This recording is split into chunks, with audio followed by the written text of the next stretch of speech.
with us as young student activists, our revolutionary commitment. She was a young revolutionary in her own right. Yes, Comrade ZINDZI was a mother's daughter in looks, in fiery spirit, and unwavering commitment. But she never stood in the shadow of Comrade Winnie Madikizela Mandela or Nelson Mandela. She was always her own person. That is how Comrade Winnie and the struggle brought her daughters up to be strong and independent. All of these memories and many more came flooding through our mind, some like ravaging waves breaking on the shores of our pain, scattered with the broken rocks of so many revolutionary sacrificed lives, that we have lost such a committed comrade far too early in her life. Other memories are like soothing rivers of clear, quiet flowing water, nurturing the deep roots of the huge tree with its thick trunk and wide ribbon of our revolutionary liberation movement and struggle, like a centuries-old baobab tree standing strong and silhouetted in our sweeping South African landscape. We remember the incredible strength of Comrade ZINDZI when her young voice trembling with indignation, she read the statement of her father, President Nelson Mandela, rejecting the treacherous offer of P.W. Botha to denounce the armed struggle in return for his freedom. And I negotiate, prisoners cannot enter into contracts. Comrade ZINDZI said, my father says, I cannot and will not give any undertaking at a time when I and you, the people, are not free, close quote. When she had finished reading the letter, she defiantly punched the air with a clenched fist and shouted, Amandla. That image is ingrained in our minds and hearts and the minds of millions of South Africans.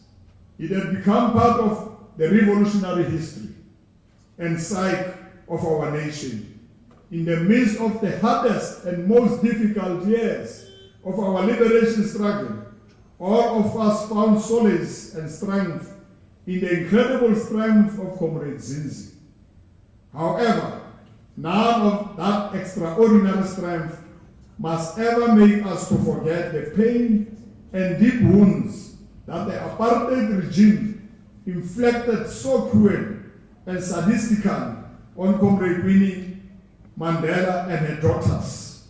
Throughout Comrade ZINDZI and Zenani's childhood and young lives, they had to deal with the enforced absence of their father, who was for 26 years incarcerated by the apartheid regime. As vulnerable young girl children, they often had to fend for themselves, with Comrade Winnie being for long periods detained in solitary confinement or banished. They were never able to have a normal childhood and the most basic dignity, respect, and humanity of a normal family life. The deprivation, pain, and humiliation that were inflicted on them and which they took for all our sakes were and remain unsurpassed and left deep wounds and scars.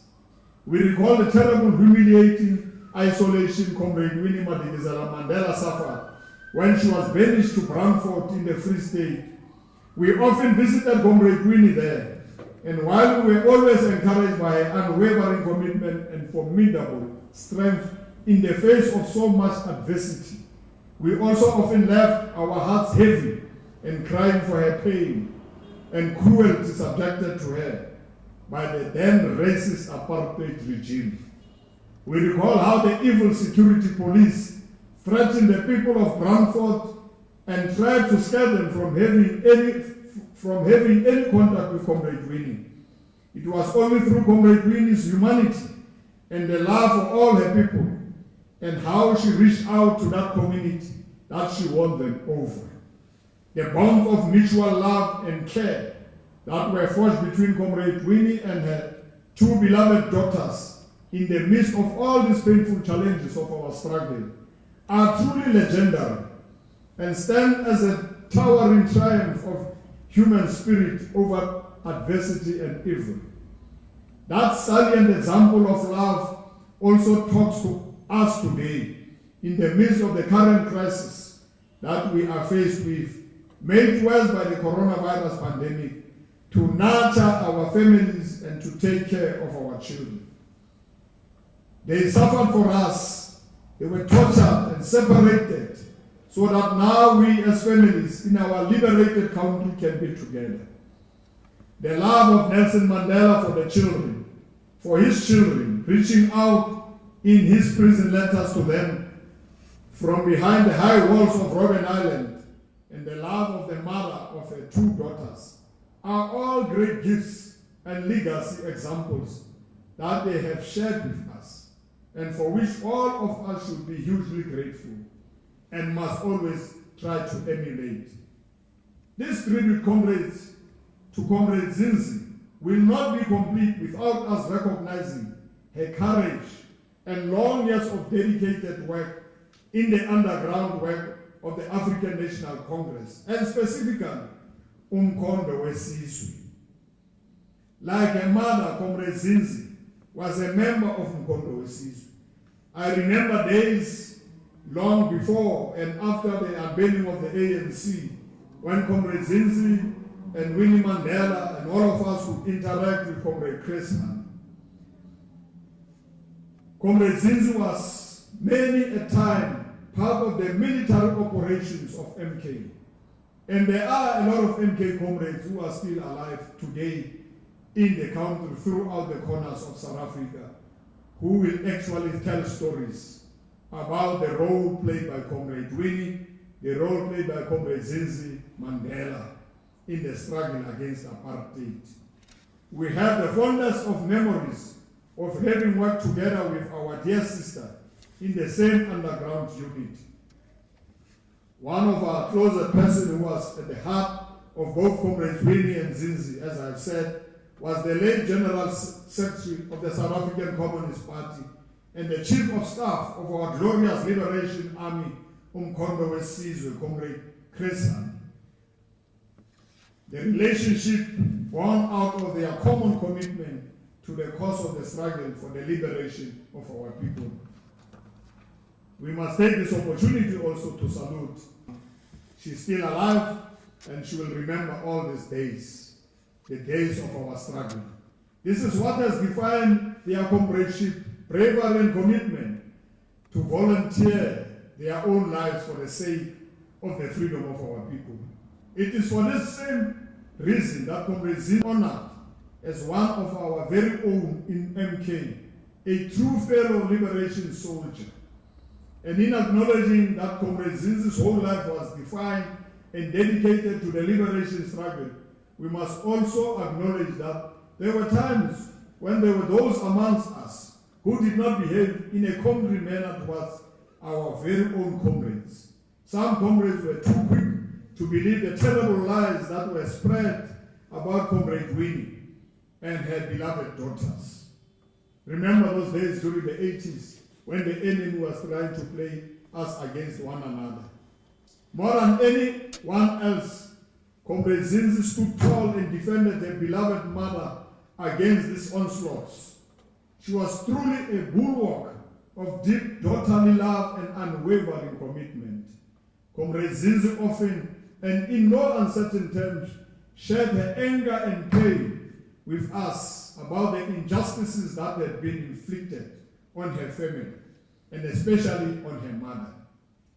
And during the week when I met her, she said to me, when Comrade Nomvola is going to the Zondo Commission, she will be working side by side with Comrade Nomvola. With the passing of Comrade ZINDZI, it is important that we acknowledge the mistakes. We acknowledge the mistakes that have been committed against her mother and the family. This is a time for us to be remorseful and to show contrition. With this sad passing of our dearest Comrade ZINDZI, it is for us to say formally that we are truly sorry for the hurt and pain that had been caused. We acknowledge that despite everything, Comrade ZINDZI remained a loyal and dedicated member of the African National Congress, who throughout the 59 years of her life never wavered in her commitment to the full liberation of the people of South Africa. And that's why we say, long live the spirit of ZINDZI Mandela, long live. In recent months, she again gave expression to that commitment when she reminded us that we in the African National Congress have a solemn duty to return the land to our people. And we are critical when she was saying that. At times, her strong, committed, radical voice was strident and caused some amongst us discomfort. But we must indeed be deeply grateful that she kept on reminding us of our true duty as a liberation movement. And that's why we must implement these two resolutions of the National Conference, the 54th National Conference. The land must be returned back to its rightful owners. For example, from the ZINDZI's life, as the ANC, for the example of Comrade ZINDZI's life, we, as the ANC, can never be grateful enough, right up to the end. Also as our ambassador at various foreign nations, the last one having been Denmark, she continued to serve our country with selfless dedication. And I know she was going to go to, as an ambassador, to Liberia. On behalf of the African National Congress, we extend our heartfelt condolences to her family, to all South Africans and loved ones. We want to take this opportunity once more to thank all of them for having so graciously and selflessly shared her great revolutionary soul with our nation. Comrade ZINDZI's spear has fallen, and we collectively kneel down to pick it up. We rededicate ourselves to continue with the struggle until the full liberation of all our people is truly achieved. Forward to radical economic transformation, forward to radical economic empowerment. Hamba kahle, Comrade ZINDZI, our dearest comrade, Kawe Namakawe. May your soul rest in peace, and all the comrades who have fallen during this period of COVID. Long live the ANC, long live the spirit of Winnie Mandela, long live the spirit of Nelson Mandela, long live the spirit of ZINDZI Mandela, long live the spirit of Oliver Tambo, long live all the spirit of all fallen heroes, long live the African National Congress, long live.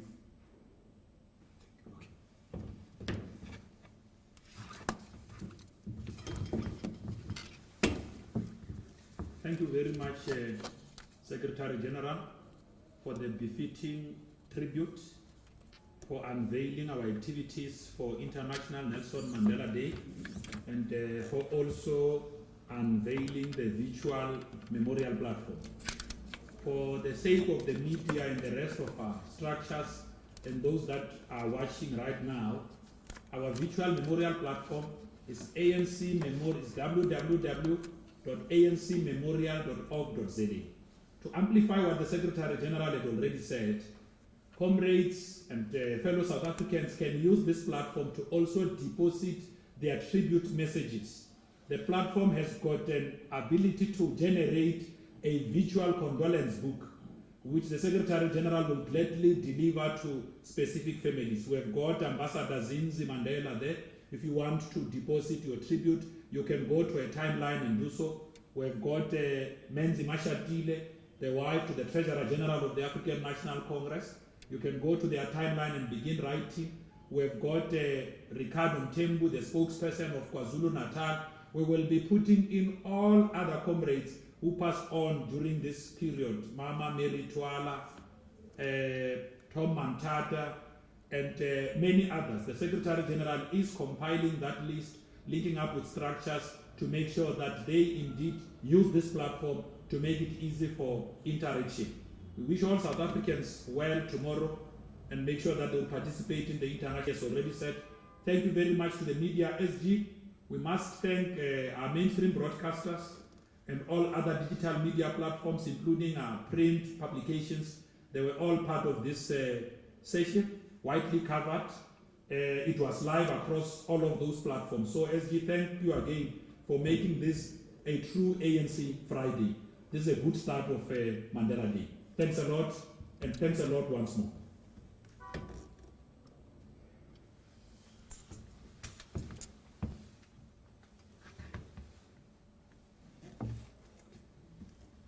No, SG it was. Chris, how free SG feedback? It's